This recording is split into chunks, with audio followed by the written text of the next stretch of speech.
السلام علیکم، میں ہوں نمرہ سہیل، آپ دیکھ رہے ہیں الگ نیوز۔ عبدالستار ہمارے ساتھ ہیں۔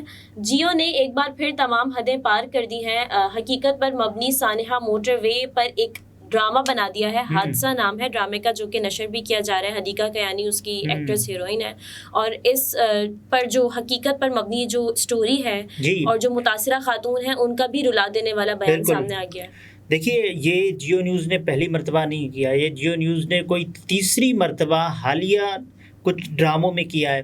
پہلے وہاج علی والے ڈرامے میں تیرے بن، اس پر تنقید ہوتی رہی کہ اس میں کچھ قابل اعتراض سینز ہیں جن کو نشر کیا گیا، اور اس ایپیسوڈ کو بعد میں ڈیلیٹ بھی کرنا پڑا تھا۔ اس ایپیسوڈ کا وہ جو حصہ تھا جس پر تنقید کی جا رہی تھی اس کو بھی ڈیلیٹ کیا گیا۔ اب یہ دیکھیے کہ اس میں جو قابل اعتراض سینز تھے جس پر پیمرا نے بھی نوٹس بھیجا تھا کہ یہ آپ نہیں کر سکتے، اس معاشرے میں، اس ملک میں، اس سماج میں آپ اس قسم کا مواد نشر نہیں کر سکتے، پہلا۔ اور دوسرا، جیو نیوز نے جو ایک سہاگ رات والا سین باقاعدہ ڈرامے میں سمبولکلی شراب نوشی دکھائی کہ اس سین میں یہ ہو رہا ہے، اور یہ بہت ہی عجیب ایک واہیات حرکت ہے جو آپ ویوز کے نام پر کرتے ہیں، جو کہ نہیں کرنی چاہیے، کسی کا بھی مذاق نہیں اڑانا چاہیے۔ اور تیسرا یہ کہ مذاق اڑایا گیا ہے۔ آپ یہ دیکھیے کہ ایک ایسے سماج میں جو یہ کہتا ہے کہ خواتین کی آپ عزت کریں، خواتین کو عزت کی نگاہ سے دیکھیں، اور یہاں پر آپ ڈرامے بنا رہے ہیں سانحہ موٹر وے پر، وہ کیس کہ جس پر ایک خاتون تقریباً، پہلے تو ان کو وکٹم بلیمنگ کا سامنا کرنا پڑا کہ بہت سارے لوگ، یہ واقعہ کیسے پیش آیا، کیا ہوا، آپ کہاں تھی، آپ اتنی رات کو کیوں نکلی تھی، آپ کو نہیں نکلنا چاہیے تھا، ان کی گاڑی کا پیٹرول ختم ہو گیا تو وہ انتظار میں کھڑی تھی کہ ان کی کوئی مدد کرے گا۔ یہ گجر پورہ کا واقعہ ہے، اور اس کے بعد پھر ان کو لگا کہ کوئی مدد کرے گا، لیکن انہیں خاتون نے پنجاب موٹر وے پر متعدد کالز بھی کی تھی، لیکن ان کا کوئی ریسپانس نہیں آیا تھا بر وقت۔ تو ہوا یہ کہ کچھ ملزمان، بلکہ جو اب مجرمان بن چکے ہیں، تو انہوں نے مدد کے انتظار کے لیے کھڑی خاتون کو کھیتوں میں لے جا کر ان کو بربریت کا نشانہ بنایا، جو کہ بہت ہی اس سے کیا کہیں، واہیات اور گھٹیا پن ہے۔ تو دیکھیے، اس کے بعد پھر ان سب لوگوں نے تنقید کی، ملزمان گرفتار ہوئے، اور یہ رات کے تقریباً آدھی رات 2020 کا 2020 9 ستمبر کا یہ واقعہ۔ اس کے بعد پھر مختلف لوگوں کی جانب سے مختلف رد عمل، مختلف باتیں سامنے آئیں۔ اس وقت کے وزیر اطلاعات پنجاب فیاض الحسن چوہان نے ملزمان کے پکڑنے کی بھی بات بتائی کہ وہ ان کو گرفتار کیا جا چکا ہے۔ تو یہ تمام تر حقائق تھے۔ اس کے بعد اب ہوا یہ ہے کہ جیو نے جو ڈرامہ بنایا ہے حادثہ کے نام سے، جس میں اسی کہانی کو ری انیکٹمنٹ کیا گیا، اسی کہانی کو بتایا گیا کہ یہ کیسے ہوا تھا۔ آپ یہ دیکھیں کہ وہ خاتون، اس خاتون پر کیا بیت رہی ہوگی، اس خاتون پر کیا گزر رہی ہوگی جس نے اپنے اوپر ہونے والے مظالم کو ایک ڈرامے کے روپ میں نشر ہوتے ہوئے دیکھا ہوگا، اور انہوں نے دیکھا ہوگا کہ یہ تو مجھ پر بیتا تھا، اور ان کے بچے ان کے ساتھ تھے اس وقت، ان کو کیا بتایا ہوگا، ان سے جو ظلم، جو بربریت ہوا وہ تو سب کے سامنے، لیکن آپ پوری قوم کے سامنے وہ دکھا رہے ہیں کہ یہ دیکھیں ان کے ساتھ کیا ہوا تھا۔ کسی بھی متاثرہ خاتون کا آپ مذاق اڑا رہے ہیں، اس کا تذلیل کا نشانہ بنا رہے ہیں، اور وہ کہتی ہے کہ ایسا نہ کریں۔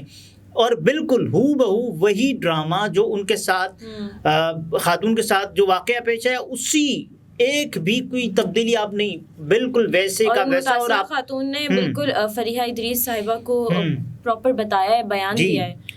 بالکل، وہ کہتی ہیں کہ اس ڈرامے میں پیش کی گئی کہانی کی نشاندہی کسی اور نے نہیں بلکہ سانحہ موٹر وے کی متاثرہ خاتون نے فریحہ ادریس سے ٹیلی فونک گفتگو میں کی، جس کا احوال فریحہ ادریس نے بیان کیا۔ فریحہ ادریس نے کہا، مجھے متاثرہ خاتون کا ٹیلی فون آیا، ٹھیک، میں نے اس دن جو کراہے اور رونے کی تکلیف سنی وہ پہلے کبھی نہیں سنی تھی. متاثرہ خاتون نے مجھے کہا کیا آپ پلیز اس ڈرامے کو روک سکتے ہیں, کیا پاکستان اس کو روکنے میں میری مدد کر سکتا ہے؟ ایسا لگتا ہے جیسے ساری دنیا میرے دکھ اور درد کو دیکھ رہی ہے.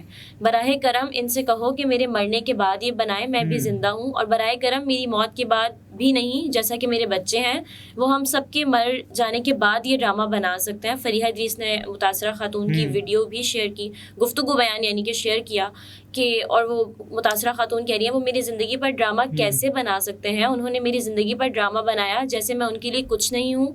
کسی نے مجھ سے نہیں پوچھا مگر وہ سب کچھ وہی ہے جو میرے ساتھ ہوا. میں یہ سب دیکھنے سے پہلے مر کیوں نہیں گئی؟ میں ہر روز 5 بجے کانپنا شروع کر دیتی ہوں کہ 7 بجے یہ ڈرامہ نشر ہوگا. جیسے ہی یہ ڈرامہ نشر ہونا شروع ہوا لوگوں نے موٹر وے سانحہ کے حوالے سے بات شروع کر دی ہے. کیا یہ مجھے وہ سانحہ بھولنے نہیں دیں گے؟ انہوں نے میرا پیچھا کیا, کیا یہ ہراسگی نہیں؟ انہوں نے میری زندگی کی بہت سی چیزیں کھول کر رکھ دی ہیں جنہیں میں اپنی ذات تک محدود رکھنا چاہتی تھی. یہ ڈرامہ میرے سسرال والے بھائی بھابھی سبھی لوگ دیکھ رہے ہیں. کیا کسی نے مجھ سے پوچھنا بھی گوارا مناسب نہیں سمجھا؟ اور اس کے بعد وہ اداکارہ جو اس ڈرامے میں شریک ہیں انہوں نے کیا بتایا؟ انہوں نے کہا کہ میری لا علمی ہے, کم علمی ہے, یا مجھے مس گائیڈ کیا گیا. حدیقہ کیانی صاحبہ نے بالکل, حدیقہ کیانی صاحبہ نے بھی جو ہے وہ ایک بیان ریکارڈ کروایا. ظاہر ہے جب شدید تنقید کی جا رہی ہے تو حدیقہ کیانی صاحبہ نے لکھا کہ وہ کوئی ایسا کردار ادا کرنے کا سوچ بھی نہیں سکتی جس سے کسی متاثرہ کی دل آزاری ہو. اس لیے سب سے پہلے یہ پوچھا کہ اس ڈرامے کی کہانی موٹر وے حادثے سے متعلق ہے, کسی سچی کہانی پر مبنی ہے؟ اگر ایسا ہے تو وہ یہ کردار نہیں نبھائیں گی. پھر حدیقہ کیانی صاحبہ آگے لکھتی ہیں کہ ان کے انکار کرنے پر ڈرامہ پروڈکشن ٹیم نے کہا ایسا کچھ بھی نہیں ہے. پھر جب اسکرپٹ پڑھا تو معلوم ہوا کہ اس ڈرامے کی سٹوری 2020 میں ہونے والے موٹر وے حادثے پر مبنی نہیں ہے. تو وہ یہ کہتی ہیں کہ مطلب نہیں, یا تو پھر وہ خود لا علم ہے, ان کو یہ پتہ ہی نہیں ہے کہ جو موٹر وے واقعہ ہوا تھا وہ کیا ہے. لیکن اگر یہ تو پوری قوم کے سامنے ہے نا کہ کس طرح سے وہ واقعہ ہوا تھا. اور فریحہ ادریس صاحبہ لکھتی ہیں کہ مجھ سے بات کرتے ہوئے متاثرہ خاتون اس قدر رو رہی تھیں کہ میں بھی اپنے آنسو نہیں روک سکی. انہوں نے کہا ہے کہ تمام تر تفصیلات اس لیے اس امید سے شیئر کر رہی ہوں کہ اس معاملے کو پیمرا کے سامنے اٹھایا جائے یا خاتون کے حقوق کے لیے کام کرنے والی تنظیمیں اس معاملے پر اپنا کردار ادا کریں. جی, تو آپ یہ دیکھیے کہ FIR کے مطابق جو خاتون سے یہ واقعہ رات 3 بجے کے قریب پیش آیا اور متاثرہ خاتون کے رشتہ دار نے بدھ کی صبح 10 بجے پولیس اسٹیشن گجر پورہ میں مقدمہ درج کروایا.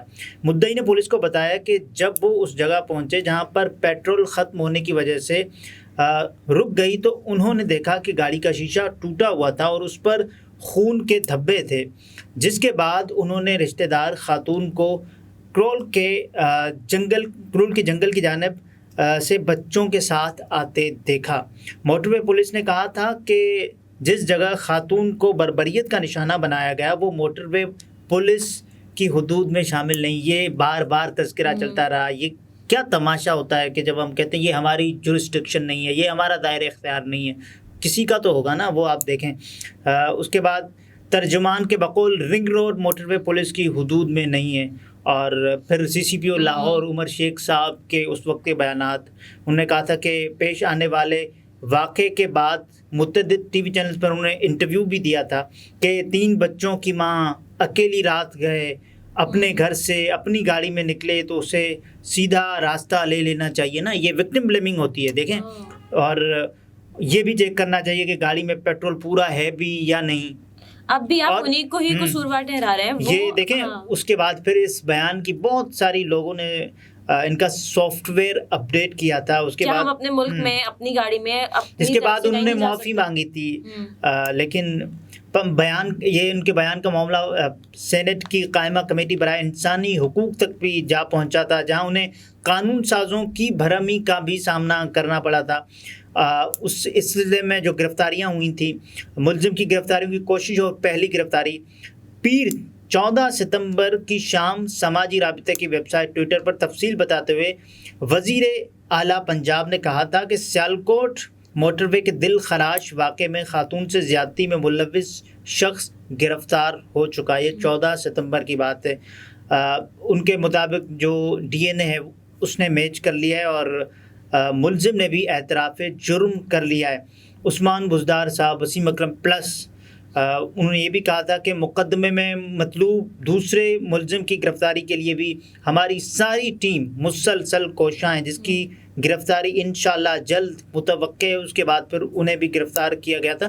عابد ملہی جو اس کا پورا مرکزی کردار تھا اس واقعے کا، اس سے قبل جو 12 ستمبر کو وزیر اعلیٰ عثمان بزدار کی سربراہی میں اعلیٰ حکام کی پریس کانفرنس بھی تھی، جن میں 2 ملزمان کی تفصیلات بھی جاری کی گئی تھی اور انہیں گرفتار ملزم ان میں شامل نہیں تھا۔ حکام نے جن 2 افراد کی تصاویر اور معلومات جاری کی تھیں، ان میں سے ایک نے اتوار یعنی کہ اس 13 ستمبر کی صبح لاہور میں خود کو حکام کے حوالے کر دیا تھا اور خود پر آئے تمام الزامات کی تردید کی تھی۔ جو تصاویر چل رہی تھی نا کہ یہ ہیں یہ ان میں سے ایک نے کہا کہ یہ میں نہیں ہوں اور آپ غلطی اپنی تسلیم کیجئے۔ اس کے بعد پھر اس ملزم نے کہا تھا کہ اس کے جس موبائل نمبر کی بنیاد پر اس واقعے میں ملوث قرار دیا گیا وہ اس کے زیر استعمال نہیں بلکہ اسے اس کے برادر نسبتی استعمال کرتے ہیں، اور پھر انہوں نے برادر نسبتی کو بھی گرفتاری ان کو بھی دینا پڑی اور اس واقعے سے کسی قسم کے تعلق کا انہوں نے دعویٰ نہیں کیا تھا۔ انہوں نے کہا کہ میں اس میں ملوث نہیں ہوں۔ بہرحال اس کے بالکل ایک تو اس طرح کی گھنونی حرکتیں، اس کے بعد آپ دیکھیں کہ ڈرامہ اب کسی کی ریئل لائف پر کسی کی آپ جو ہے وہ ڈرامہ بنا رہے ہیں۔ ڈرامہ بنانے سے پہلے یہ بھی تو سوچنا چاہیے کہ ان پہ کیا گزر سکتی ہے۔ آپ یہ دیکھیں تو اس کے بعد یہ جیو کی حالیہ کچھ عرصے میں یہ تیسری حرکت ہے، اس کو نہیں کرنا چاہیے۔ اور آپ ایک ایسے معاشرے میں جہاں آپ چاہتے ہیں کہ اسلامی اقدار ہوں، اسلام ہو، اور آپ کا معاشرہ بھی آپ کے ملک کا نام کیا ہے؟ اسلامی جمہوریہ پاکستان، تو اس طرح کی حرکات پیسے بنانے کے لیے نہیں کرنی چاہیے۔ آپ کو اشتہار ملتے ہیں، پیسہ ملتا ہے، چیزیں وائرل ہوتی ہیں، تو یہ کسی کے دکھ کا، کسی کے زخم کا مذاق ہے۔ ناظرین، گفتگو آپ نے ملاحظہ فرمائی۔ عبدالستار ہمارے ساتھ تھے، اجازت دیجیے، اللہ حافظ۔